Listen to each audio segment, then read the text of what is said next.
I think I just saw some petrified wood. Yep,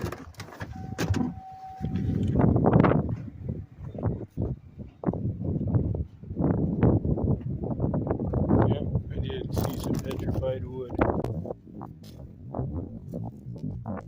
Nice.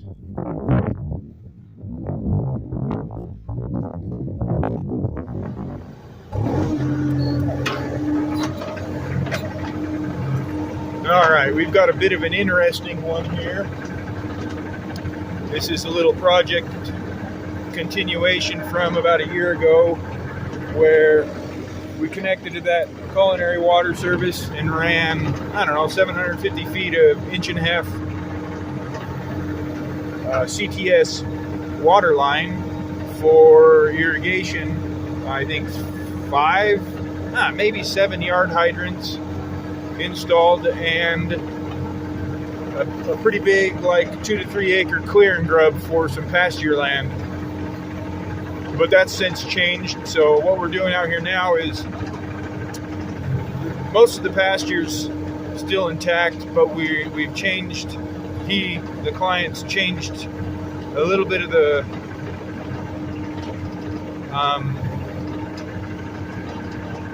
I guess the overall layout. He's going to do some great big garden beds and create a fenced in area and all that stuff. So I'm going to come back through and do some work in those areas. He's got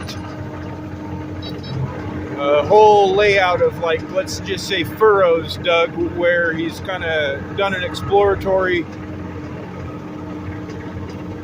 in kind of just determining what the thickness of the topsoil is.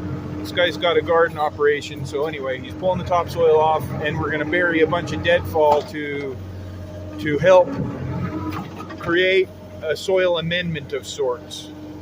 So I'm going to put this thing up here, and hopefully it's not going to be too weird. But basically we're just going to be burying a bunch of deadfall. Okay. There we go. So I will go through these furrows, dig them out. This one is going to get buried because I'm going to pull my trailer through here with a bunch of the deadfall I gathered. So I'm going to just bury this thing. And then this is where I come with the trailer, right through this area. So what's cool about this is you can see up here there's an old canal. I'm tracking across it right there. It's all filled in. But this is a 150-year-old canal at this point. Maybe not 150, 100-year-old, maybe a little older canal that comes off of the mountain on Ash Creek. So that's pretty cool. I'm just going to doze this stuff in here. We're running a Kubota KX40 040 here. Pretty nice machine. Open cab. So it's a little chilly this morning, but tomorrow we're supposed to get rain, so I may need to wear my poncho. Anyway.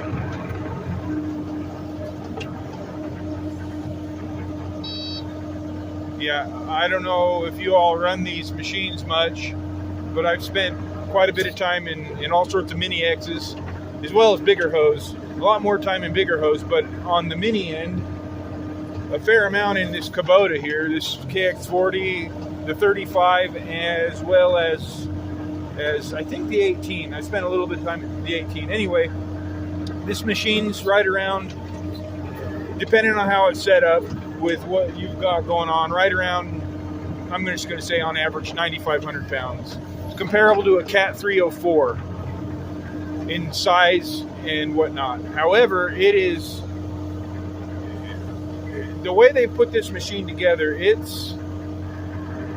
performs, I say it outperforms a Cat 305, which is about 1,000 pounds heavier, even maybe a bit more.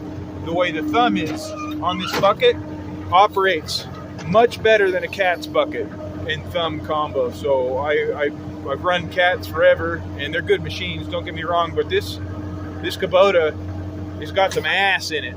It'll pick up stuff that you struggle picking up with the 305.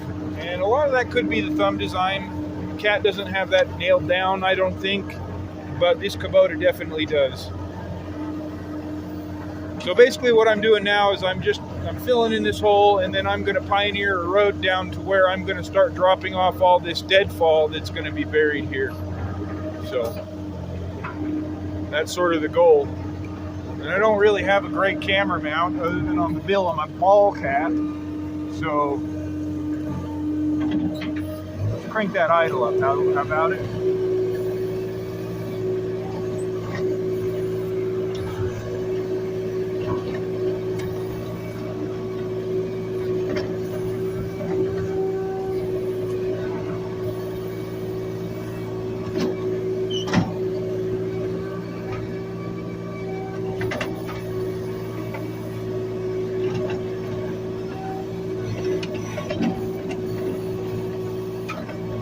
Also, these Kubotas with the 4-way blade, the up, down, left, right, you know, gives you quite a bit more versatility in pushing dirt with the front end of the machine rather than just a straight blade that you just push straight. So that's definitely a handy deal.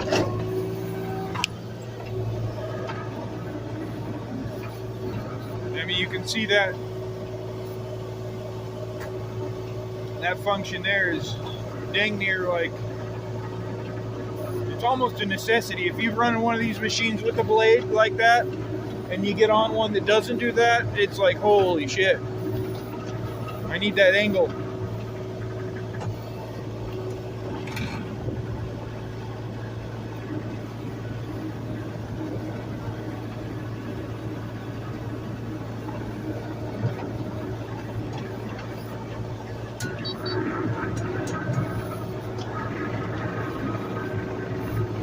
Another thing with these Kubotas is the track pedals are designed so much better than Cat's. Well, so much better than everyone else's, I would say. The Cat pedals are just, they're stiff and they're hard to push, right? And they don't have these little ears right there. These decrease the operator fatigue, the leg fatigue, just incredibly. You still get fatigued at the end of the day by tracking back and forth like this. Your knees can hurt. I got a little bit of knee issues, so they bother me a little bit, but if I were to run a Cat, holy cow, I'd be hurt. I'd hate my life. But this thing is great in comparison. Absolutely great.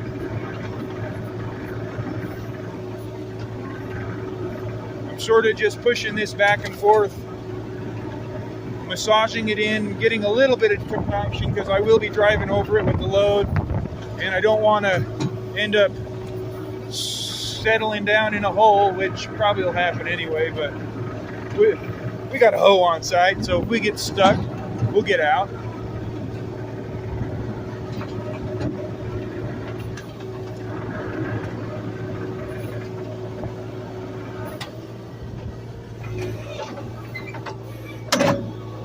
Whoa, whoa, whoa, whoa.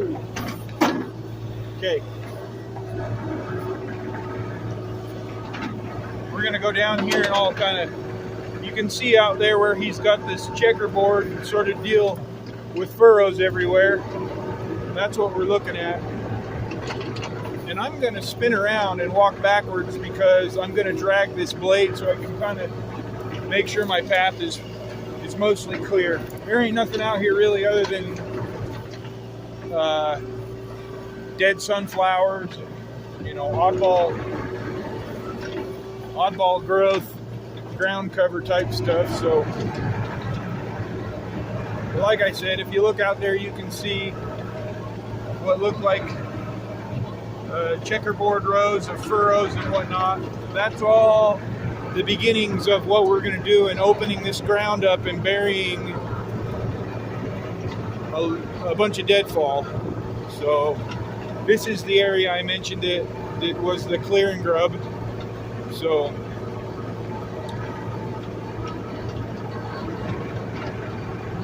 that's how it goes.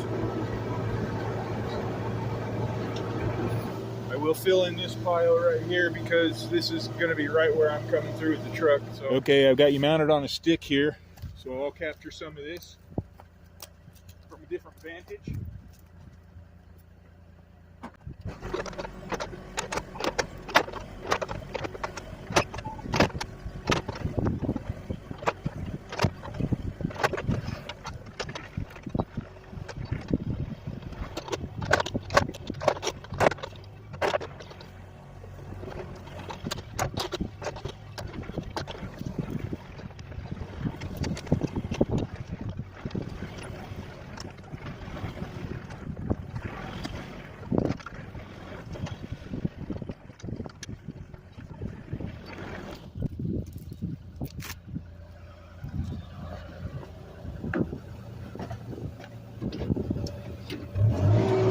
Yeah, it's quite chilly out here.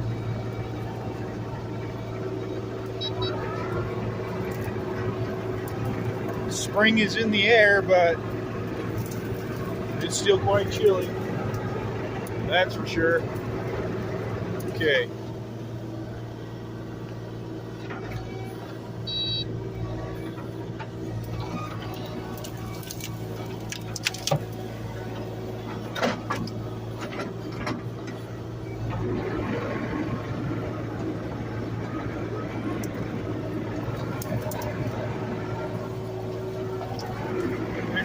A look at some of these furrows and checkerboard shapes and all that. It's sort of on a downslope.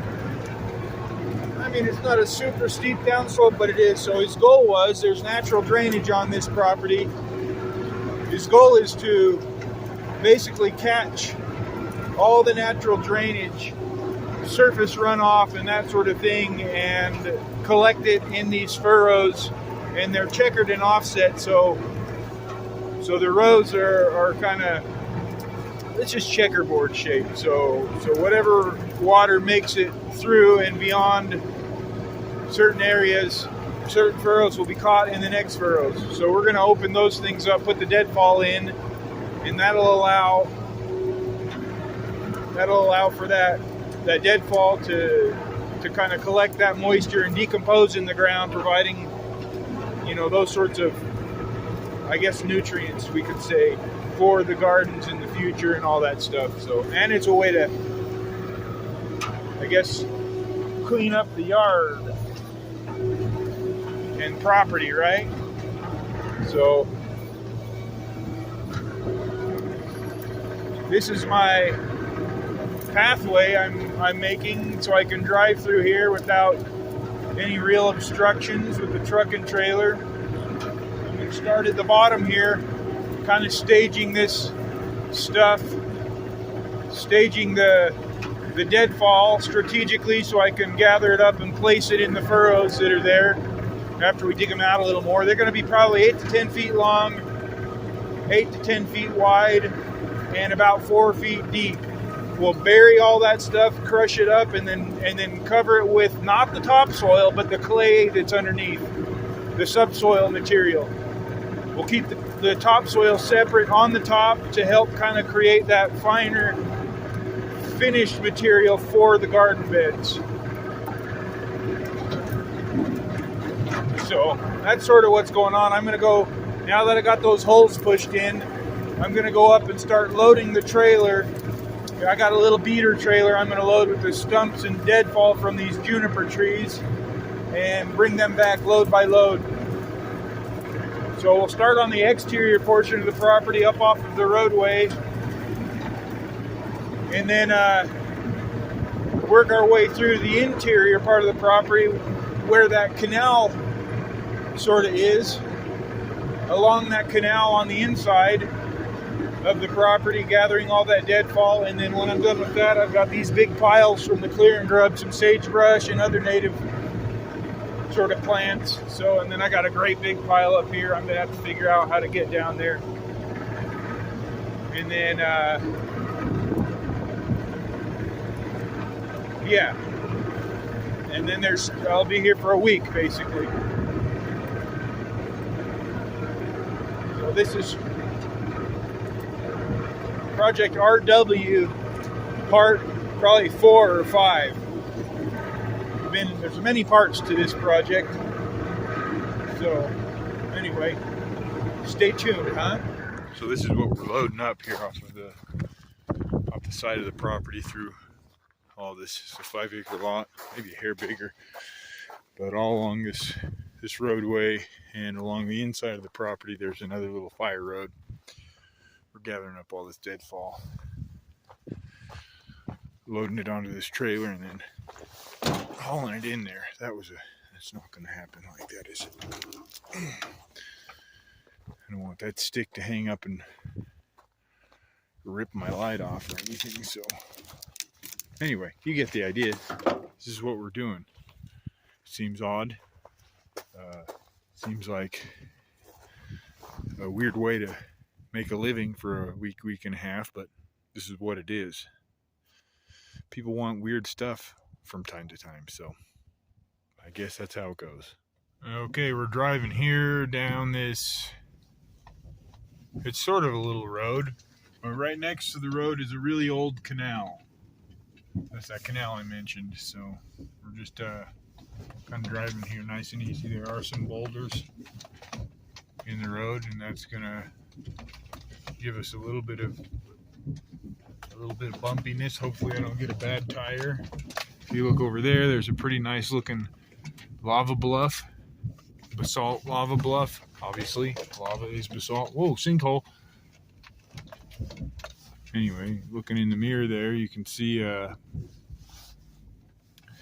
stump about ready to wreck my tail light. So that's pretty cool. And then if you look in this mirror, you'll see me holding the camera like an idiot, not realizing that I'll be in the background anyway. So it is a beautiful day today. Oh geez, this is quite rough. This is the road that I was talking about on the interior, where we're gonna come through and pull all this deadfall out, all this sort of stuff, and gather it all and take it down as well. So there's a lot of work to do here. I might be here 2 days gathering all this stuff and staging it down to bury it. Seems weird burying stumps, but that's how it goes, I guess. I know up here, coming up pretty soon, there's going to be a strand of like old wire, fence wire or something running across the trail that I'm going to need to move out of the way, because I don't want to gather it up in my... I mean, the worst would be the drive shaft, I guess, but anyway, I'll kick some of this stuff out of the way. I could run that over really, it's just whatever. That strand of wire, I believe, is down here. Maybe I already ran it over, I don't know. Or maybe he pulled it out of the way already. Yeah, it looks like he did. Nice. Yeah, this is old. This is super old pioneer country, basically. Old timers were out here building canals and shit, I guess. Bringing water off the mountain to irrigate whatever you do when you need irrigation. Livestock, farming. This valley is it's been settled for quite some time, since the 1850s, I think. So can't really see those beautiful mountains over there, but that is Kolob Canyons, part of Zion National Park. So that'll give you an idea of where we're at here in southern Utah. Southern Utah, boys. Southern Utah.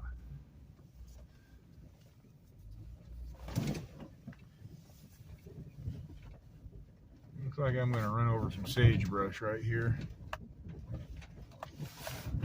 And we call these Southern Utah pinstripes. You get them on the side of your truck when you drive through these junipers and through the hills and sticks. They rub up and down the side of your truck and give you them Southern Utah pinstripes. Which you can usually tell the guys that are out and about in the outdoors, because all their trucks, they don't even care. I don't even care, really. I mean, this isn't a new truck, but I don't care. I drag that shit right in and out of those trees. Whatever's left on the side, clear coat, paint, scrapes, all of it. Who cares? It's a truck. and we're in the sticks, and we need to get back in that country.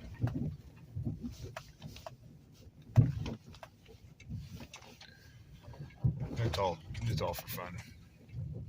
But that's how it is. You can tell the guys who are hunting and fishing and all that, they go out. Hikers don't do that. They park and walk. But the dudes that need to get in the backcountry on fire roads and primitive trails, they drive their trucks. Maybe a side-by-side or two, but I see that less and less frequently. Okay, so what I'm going to do here is I'm going to flip around and I'll set the camera up and show you how I'm unloading all this stuff. I might have gotten myself into a little bit of a predicament here. I might have to back out. Anyway. Alright, so what I do here is leave one pretty substantial stump hanging out that I can wrap that chain on right there. And then of course I'm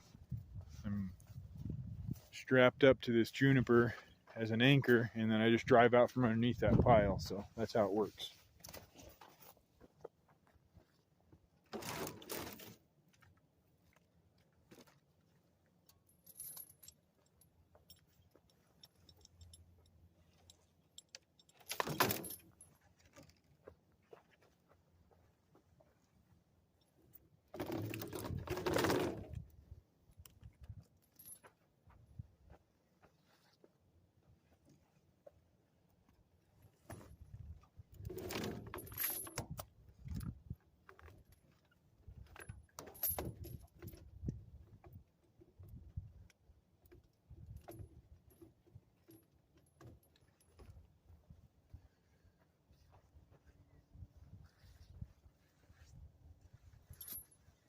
I will shorten it up on this end because I don't want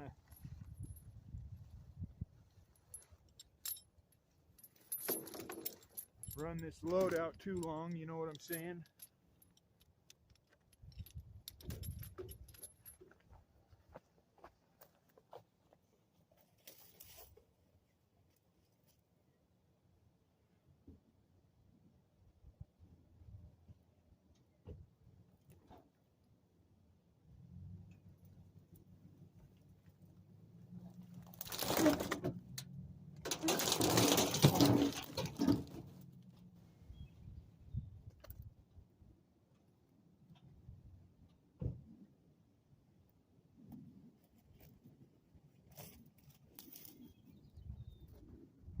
Well, we've caused an issue. That didn't take long.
Well, that was pretty much a fail.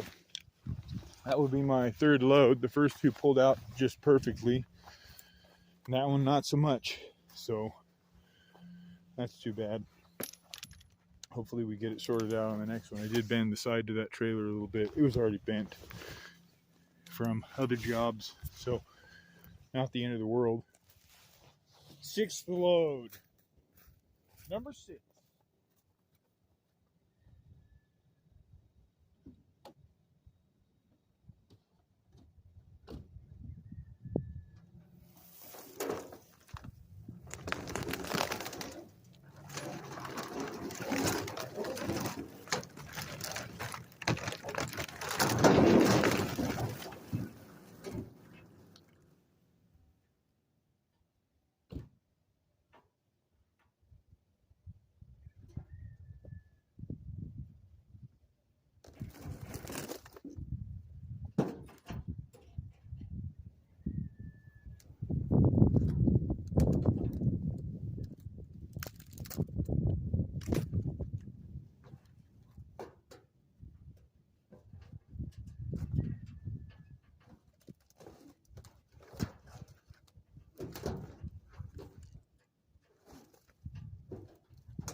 Yeah, it looked like most of it came out. Bent that bed side again a little bit.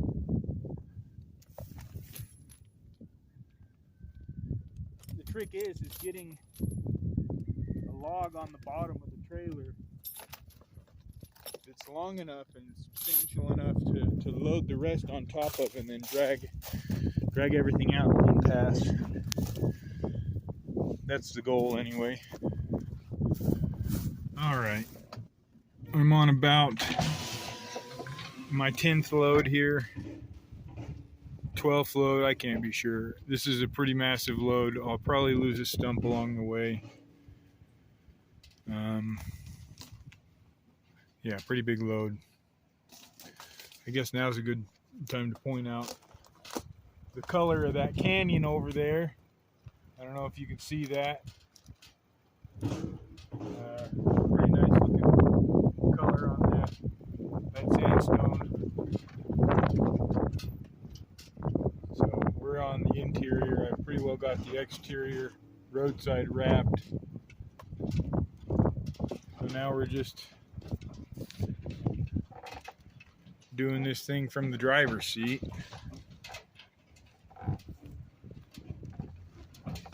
This is a little bit rougher back here than the other way in, and it might pay for me to come drag this with that.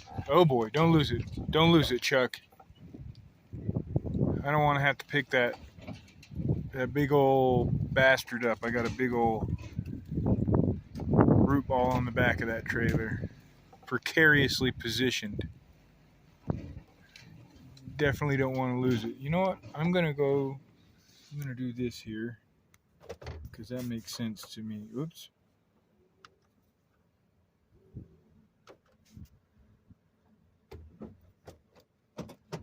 That way I can have some more control over my speed.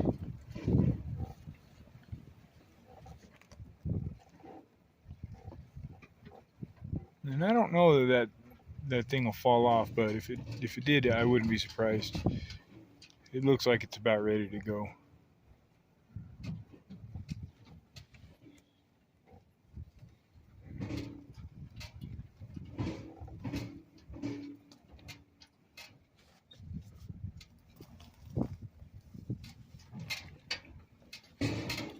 Yeehaw, there, I think it's gonna roll. What's going on here? I think my tailgate, I got my trailer tailgate hanging down, and I believe it to be dragging rocks, banging across the tops of rocks here as we go.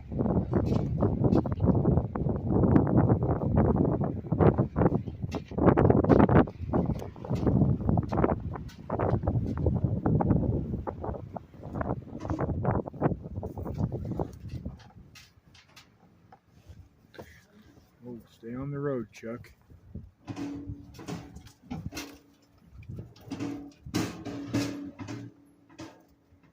Yeah, you might be able to hear that clang and bang.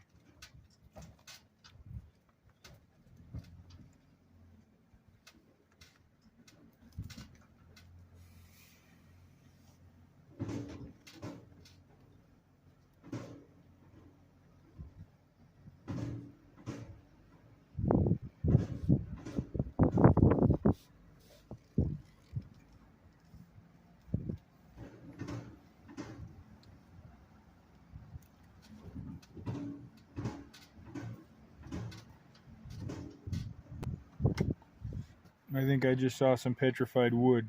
Yep,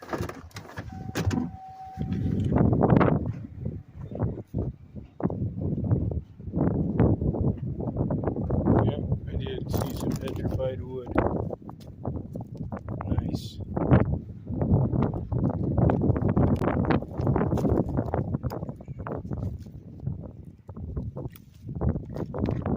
Pretty good chunk of it. Well, I will claim that as mine. Finders keepers. There could be other chunks out here. It surely isn't the only one. Makes you wonder what kind of rocks you're overlooking here.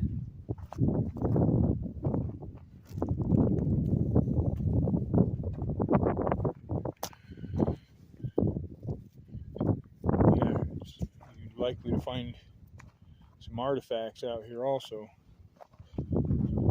Quite a bit of that going on in the area.